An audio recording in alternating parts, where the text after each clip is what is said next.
Olá, queridos alunos, tudo bem com vocês? Estamos iniciando mais um encontro semanal, tá? Dos primeiros, ok?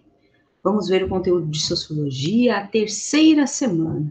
E o que nós vamos ver na terceira semana? Nós vamos continuar o nosso estudo da consolidação da Sociologia como uma disciplina científica autônoma, tá? Ok? E trazer conceitos fundamentais. Joia? Bom, para a sociologia, existem alguns conceitos que são interessantes, ok? E um conceito muito importante para a sociologia é de fato social. Esse conceito foi proposto por Emily Durkheim, tá? Esse conceito inicialmente foi proposto por Emily Durkheim, que vivia em uma época em que a sociedade passava por inúmeras transformações. Emily Durkheim, ele foi discípulo de Auguste Comte. O que era discípulo? Foi aluno de Auguste Comte, tá? Que nós vimos a semana passada. Ok? Emily Durkheim vivia em uma época em que a sociedade passava por inúmeras transformações. A Revolução Industrial estava a todo vapor e as sociedades se modificavam com muita velocidade. O trabalho se remodelava com grande migração da população camponesa para os centros urbanos, as cidades cada vez mais cheias, moradias precárias, as relações familiares se alteravam e o trabalho nas fábricas acontecia sob condições precárias. Ocorria assim um aumento significativo da poluição, mudanças no consumo e uma nova relação com o meio ambiente. Pois bem, Emily Durkheim criou a disciplina de sociologia na Universidade de Bordeaux, na França. Ele é considerado o pai da sociologia. E lançou um livro, As Regras do Método Sociológico, tá? E justamente é aquilo que nós vamos explicar a partir de agora, o método sociológico de Emily Durkheim. Para Durkheim, a sociologia não estuda o indivíduo, mas aquilo que acontece na sociedade e o que a influencia. Um exemplo disso, ir para a escola. Podemos enumerar vários motivos que nos fazem ir para a escola todos os dias, no mesmo horário e por tanto tempo. Muito provavelmente os mesmos motivos foram diferentes dos seus. Os meus motivos na época para ir à escola foram diferentes do seu, que são diferentes dos seus colegas e assim por diante. Mesmo assim, nós podemos identificar algumas forças externas comuns que nos levam a frequentar as aulas. Nós não acordamos todos os dias e decidimos ir. Naquele momento na escola já há um condicionamento, tá? Caso você não acorde na hora de ir para a escola, é provável que seu pai e sua mãe briguem com você. E outra coisa, se você não chega em tempo, provavelmente é possível que você não consiga nem entrar em sala de aula, tá? Ok? E além disso, o excesso de faltas pode impedir que você passe de ano. E você sabe que é necessário passar de ano para continuar progredindo e conseguir um diploma do ensino médio, pois o diploma de ensino médio é importante para conseguir um emprego, além de ser uma exigência para entrar na faculdade. Então, existe uma série de pontos, portanto, de coerção, que, de uma forma ou de outra, nos obrigam ou direcionam a agir de determinadas formas, tá? Muitas das nossas ações são frutos de coerção, ou seja, se não agirmos de determinada forma, sofreremos punições das mais diversas. E fazemos isso muitas vezes sem pensar e sem nos dar conta. Nós somos levados ou forçados a agir de determinadas maneiras. E isso tem tudo a ver com o objeto do estudo da sociologia, ou seja, os fatos sociais. Os fatos sociais são maneiras de agir, de pensar e sentir que são exteriores ao indivíduo, dotados de um poder de coerção sobre nós. Isso serve tanto para uma coisa quanto para a outra.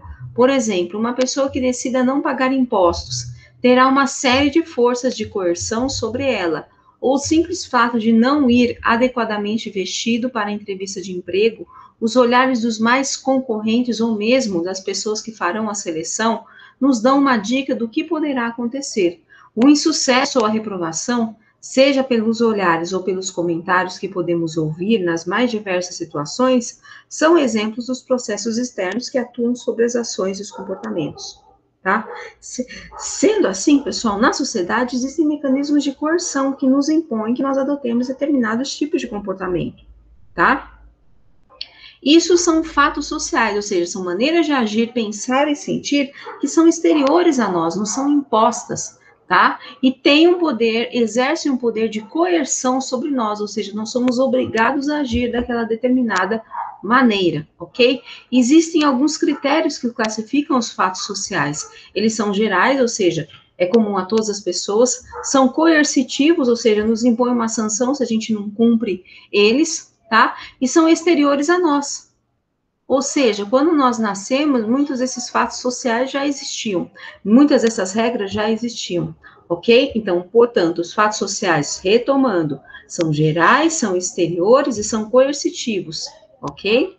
O método sociológico, portanto, ele é desenvolvido por Durkheim, e ele utiliza esse método para estudar e compreender os fatos sociais, tudo aquilo que é externo aos indivíduos, mas que atuam sobre eles. Assim como a física estuda o movimento dos objetos, a biologia observa as células pelo microscópio e a química as combinações moleculares na sociologia.